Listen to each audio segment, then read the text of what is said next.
Hello and welcome to Evaporation videos, here to help you study, learn and succeed. Today's video is about changes of state. It does relate directly to a previous video about the different states of matter. So if you haven't watched the states of matter video, it's worthwhile going back and having a look at that one, because that video will tell you about solids, liquids and gases and gives you more information about how they are, what the particles are like, what the attraction is between them, all that type of information that you need for this. So I'm going to use initially, strangely enough, a red and a blue. The reason I'm using red and blue is because we're actually going to heat, or say heat, and we're going to say cool. We want to heat and cool things. If we heat and cool them, we're going to change our state. So our three states of matter we should know are a gas. If we cool a gas, we get a liquid. If we cool a liquid, we get a solid. So these are my three states. Okay, so I think about cooling them. So as I cool a gas, I've said I go to a liquid. So we're going down. As I cool a liquid, I go to a solid. There are some substances that go straight from gas to solid without ever going through the liquid phase, so we're going to put that one on as well. All of this side is cooling down. If I could draw a snowman, that'd be a really good thing to put on here, but it's kind of snowflakey. There we go, little snowflake cooling something down. On the other side then, I've said I need to heat it up. So opposite for heating. If I cool going one way, going the other way is going to be heating up. So I go from a solid to a liquid by heating. I go from a liquid to a gas by heating. And again, there are certain things that will go from gas to solid. I said they also then go from solid to gas without going through this liquid phase. So we're going to put that one on as well. And this is my heating side. Okay, so my three states of matter being joined together by either heating or cooling, showing what's happening in each instance. So I need to know what these changes of state are called. So these two odd bods that you may not have come across around the outside, gas to solid is called deposition.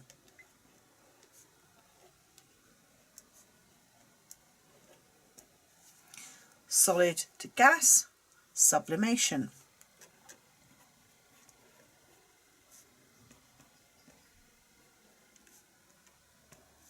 You'll be more familiar with the names inside. So going from a gas to a liquid, condensing. So condense. Going from a liquid to a solid, freezing. Going from a solid to liquid this time, so the opposite direction, we would melt. Going from a liquid to a gas, we've got two things here, boiling or evaporation. I'm not going to put evaporation on there. I'm going to talk about evaporation slightly differently, a little bit of a different context to that one. So when I am cooling something down, condensing it, then freezing it, what I'm doing is I'm reducing the energy the particles have.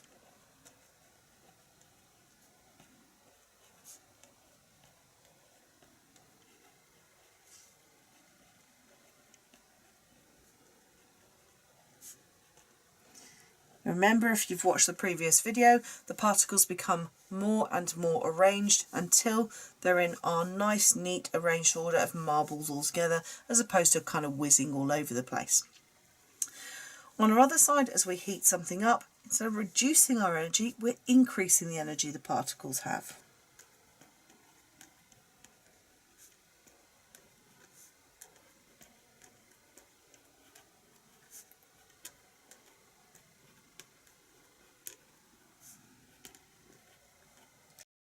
Going from our nice neat arrangement, our forces holding them together, into a liquid, the kind of wiggly worm arrangement of particles, less forces holding them together. They've managed to break some of those, and then up to gas. They've broken those forces holding them together.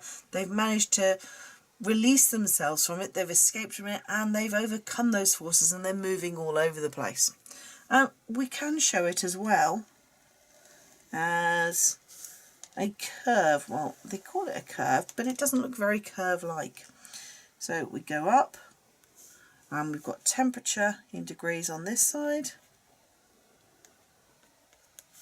time, minutes on the other axis. Reason we've chosen minutes is this isn't a quick process. So we're increasing the temperature, and then we get to a point where we get a flat line. We're putting energy in, but our temperature isn't going up. This is where it's melting, and this would be our melting point if we were reading across. That would be the temperature at which it melts at. Eventually our temperature begins to increase again. So up, up, up, up, up it goes, and it does exactly the same again. Another flat line. We've had our melting point. This time we've got our boiling point. This is where it's all boiling. Once it's all boiled, well, off it goes again and continues up. Superheated vapour at that point in time. Two things we're interested in. What's going on here? What's going on here? Okay, so I said melting point, we read across. Well, what's happening at melting? We've got a constant temperature.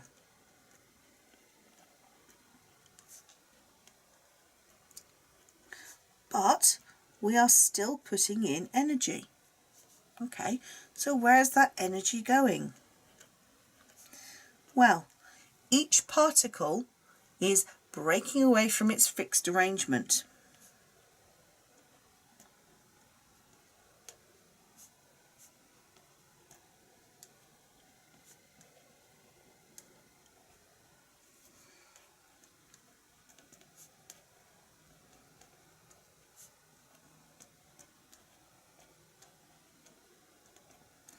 If they're doing that, they are moving from a solid to a liquid.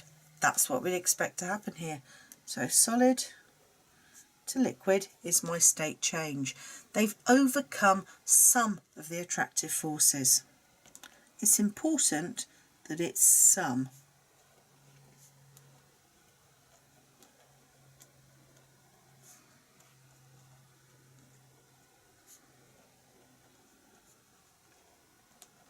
Now, temperature doesn't start to increase again until all of my solid has become liquid. Okay. If we can say what happens at the melting point, we've got a pretty good idea of what's going to happen at the boiling point. So again, it's constant temperature. Again, we're putting energy in. This time, we're going from a liquid to a gas. Some of our attractive forces have become overcome, but this time, the rest of them are. So we're going to overcome the remaining attractive forces.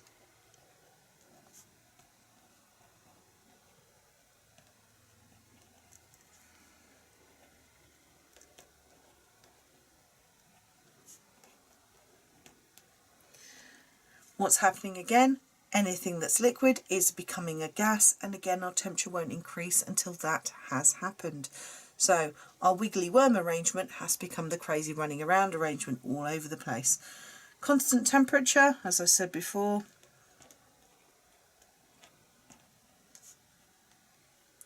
But we're also beginning and currently putting energy in. Energy has to go in to make these changes happen. So exactly the same as before. Constant temperature, energy in, or change of state occurs. The energy continues to go in and the temperature won't change until all of the particles have changed state. Okay, now I said evaporation was a slightly different kettle of fish. It is, it's a little bit of a different kind of change. We're probably aware of, if we sweat, we cool down. Well, why? Why does sweating cool us down? It's because of evaporation. Okay, so sweating cools you down. Why did this happen? Well, the particles actually gain energy from your skin. As they gain that energy from your skin, they're able to evaporate, which leaves the particles left behind with lower kinetic energy, lower energy than before. Therefore, you cool down because the particles are actually absorbing the energy from your skin and evaporating.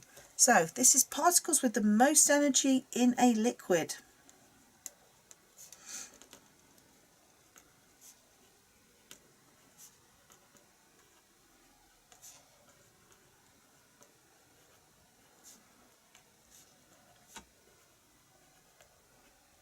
So it's only the particles with the most energy in a liquid. They have to be at the surface. That's important. If they're not at the surface, it's not going to happen. They will go from a liquid to a gas.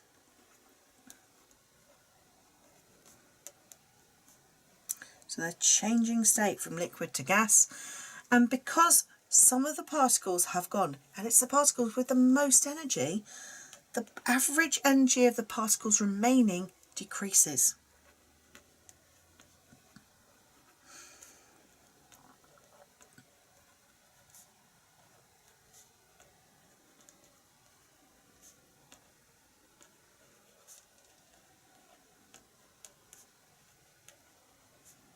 So it decreases. If the average energy of the particles decreases, well, that means that the liquid must be cooler than it was.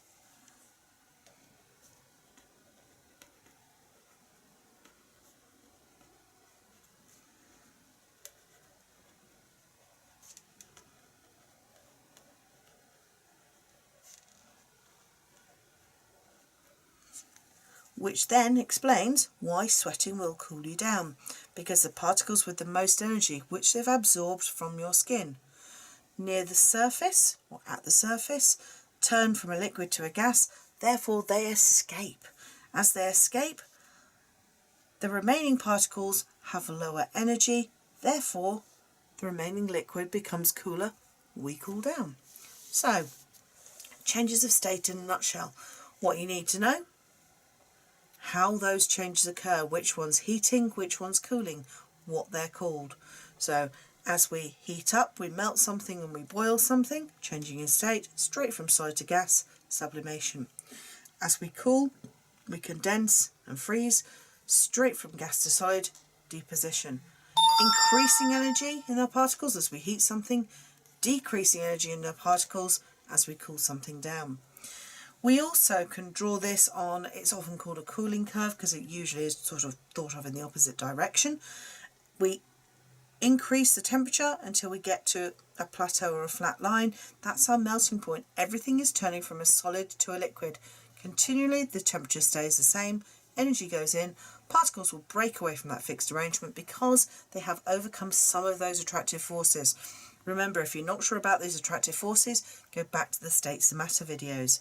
We then continue to heat once everything has become a liquid, temperature goes up, and again we come to a plateau. The next plateau is our boiling point, where we go from liquid to gas. We are then still at a constant temperature, energy is still piling on in, we're overcoming those remaining attractive forces, our particles are going from their wiggly worm arrangement to their crazy arrangement. I then said evaporation is a slightly different scenario. We can say that going from liquid to gas is also evaporation. I haven't put it on there on purpose. Slightly different scenario because it's only the particles with the most energy in liquid at a surface that can do this. As they do, they take the energy away. That leaves the particles behind with less energy.